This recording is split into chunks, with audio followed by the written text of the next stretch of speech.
n'est pas coutume, notre pâtissière préférée Mélanie Ménet nous réserve bien des surprises. Les Secrets du Chef, c'est le lieu idéal pour s'inspirer et trouver le matériel nécessaire pour de nouvelles aventures sucrées.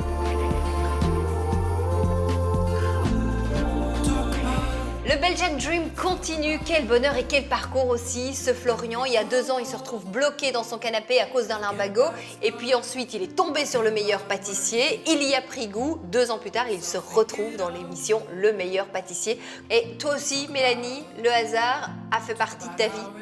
Oui, tout à fait, Émilie. C'est quand je suis tombée enceinte de Zoé que j'ai commencé à pâtisser. D'où maman fait un gâteau.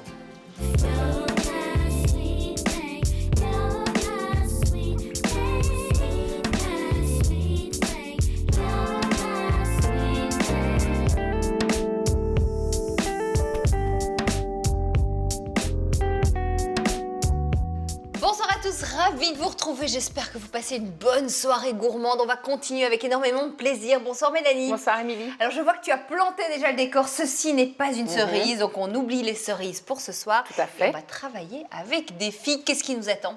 Alors aujourd'hui, on va réaliser une tarte rustique aux figues puisque la figue est de saison. Alors c'est quoi la particularité de la tarte rustique? Pour cette tarte, tu n'as pas besoin de moule.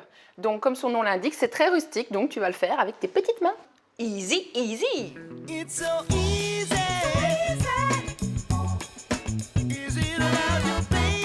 Je vais donc façonner une petite pâte avec mes mains, mais quelle pâte? Aujourd'hui, on va réaliser plutôt une pâte sucrée. Une pâte sucrée, c'est quoi la différence avec une pâte sablée? Alors la différence, c'est surtout la quantité de beurre que tu vas mettre dans ta pâte. Donc ici, on va mettre un petit peu moins de beurre qu'en pâte sablée où là, tu en mets un peu plus. Et alors, la préparation est différente. Bon, mais tu vas me montrer tout ça. Tu es mon guide. On commence en surprise par peser tous les ingrédients. Pour une pâte sucrée, il faut du sucre glace et de la farine bien sûr, comme la farine artisanale du moulin de Ben-Simon, idéale pour la pâtisserie. Et puis il faut encore du beurre d'Ardenne, des œufs pauvres en cholestérol et finalement de la fécule de pommes de terre et des noix. Alors ça, ce sont tous les ingrédients pour faire la pâte. Je m'étonne parce que tu utilises des cerneaux de noix. On va mettre ça tel quel dans la pâte? Non, on va les mixer. Okay. Donc normalement, dans ta pâte sucrée, tu as toujours de la poudre d'amande. Ici, je me suis dit qu'avec une poudre de noix, ça pourrait être pas mal puisque l'association figue-noix, ça fonctionne bien. Donc pourquoi pas tester notre pâte sucrée avec une poudre de noix. Elle est parfaite, elle est parfaite. Allez, au boulot. Merci. Une noix. Qu'y a-t-il à l'intérieur d'une noix? Qu'est-ce qu'on y voit quand elle est... Pour la pâte, on commence par mélanger à basse vitesse le beurre en pommade et le sucre. Lorsque le beurre est entièrement incorporé, on ajoute les noix broyées et ensuite l'œuf battu, la farine et la fécule. Dès que la pâte colle à la feuille du robot de cuisine, on coupe la machine. Une noix.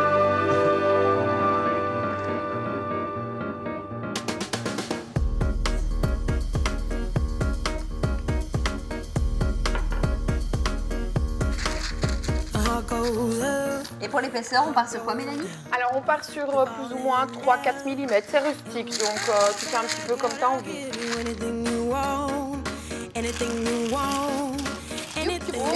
Joli. Nice, hein? Alors Émilie, comme il n'y a pas de moule pour cette tarte, tu peux déjà directement la mettre sur la plaque et puis on va couper les figues, on va disposer tout ça et tu vas me faire une belle tarte rustique. Ça me plaît, le rustique. Tu sais bien, mon gros stress, ma grosse angoisse, c'est quand on mélange les fruits avec une pâte, c'est qu'ensuite la pâte, elle soit toute humide, toute détrempée, que ça coule, que ce soit pas bon. La dernière fois, on avait utilisé du sirop de liège. Ici, tu as une autre petite astuce pour nous. Alors on va mettre, donc il me reste de la poudre de noix. Donc je te propose de mettre une fine couche de poudre de noix et puis tu pourras mettre tes figues, ça va éviter que la pâte soit toute détrempée. Elle a plein d'astuces, j'adore.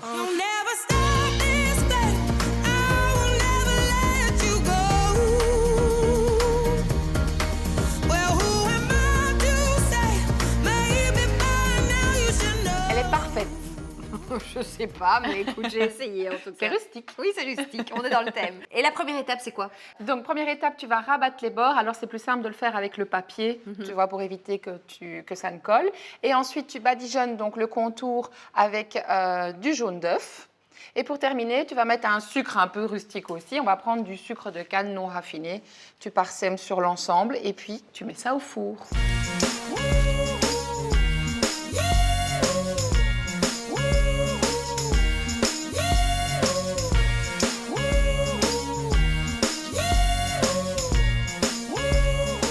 parlé du sirop de liège.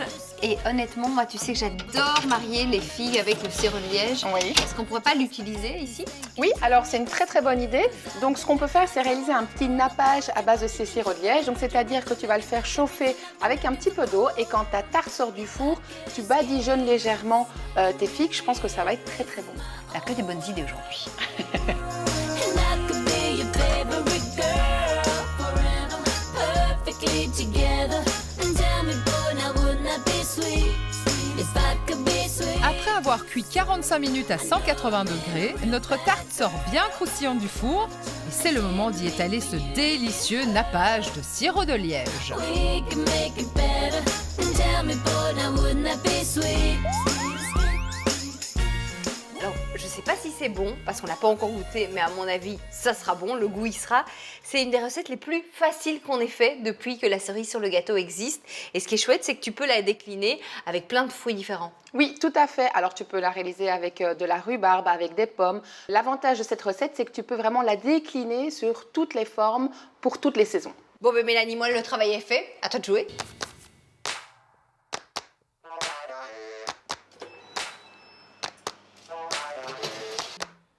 Alors pour ta revisite, je vois que tu t'es pas cassé la tête, t'as été voler ma pâte aux noix, hein? Ouais, t'as voulu la manger, hein? T'as changé la forme Oui. et tu vas encore changer autre chose, ça quand même. Oui, alors moi, Émilie, j'adore la figue avec le fromage de chèvre. Ah oui, j'adore aussi. Voilà, c'est une très belle association, mais j'ai pas voulu aller aussi loin pour ma revisite, j'ai pas osé.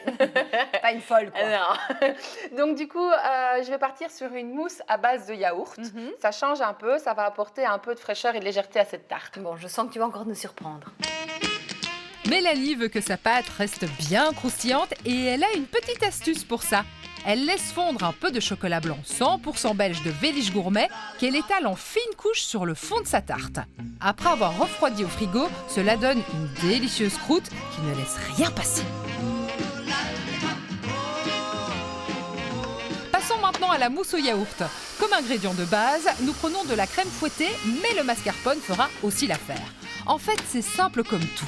Il suffit de mélanger le sucre et le yaourt et d'y incorporer délicatement la crème fouettée.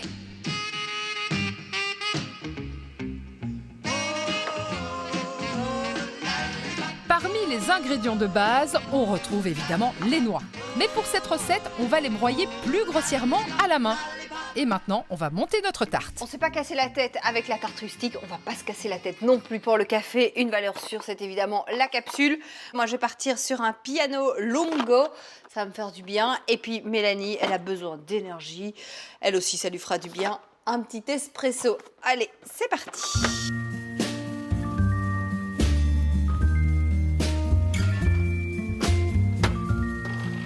Petit conseil, préparez cette tarte quand les figues sont de saison. Elles seront à point, bien parfumées et disponibles en quantité suffisante. We pray each day, may you come home and be okay. For now, we wait for you to come home. Ben, tu sais quoi Mélanie, d'émission en émission, tu parviens encore à me surprendre et ça, je trouve ça incroyable. C'est quand même la 3e saison de la cerise sur le gâteau. Écoute, le challenge devient de plus en plus dur parce que tu commences à me connaître, mais bon, voilà, je suis assez fière de moi pour cette tarte. Alors on part sur quoi pour la dégustation? Écoute, ta tarte rustique me fait de l'œil, donc je pense qu'on va partir sur celle-là Bon, aujourd'hui. on prend l'appareil photo. On y va. Vous restez avec nous parce que dans quelques instants, c'est à vos fourneaux pour trouver.